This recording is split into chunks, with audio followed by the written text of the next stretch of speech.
And that's where we start. Duke Energy crews continuing their work to restore areas of power as thousands of people are waking up without it this morning. Yeah, you saw some of the rain coming through, the wind whipping around here. We've got WCPO 9 News reporter Madeline Ottley.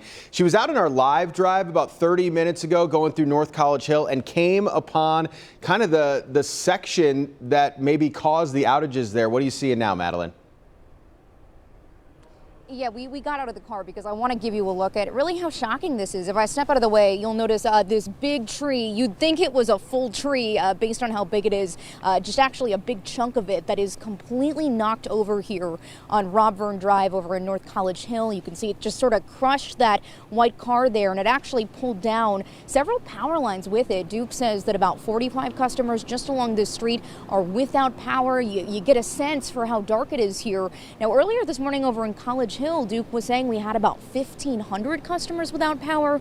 That has since cleared up. So you're seeing some of these more isolated outages, including along this street here, far from the only one. I do want to show you the Duke Energy outage map so you can get a wider sense of the area. Some of the thousands that we saw over in Goshen overnight have cleared up within the last 20 minutes or so, but we are still seeing more than 1,000 over in the Alexandria and the Campus Springs area over there. We're seeing more than 1,000 over in Oakley.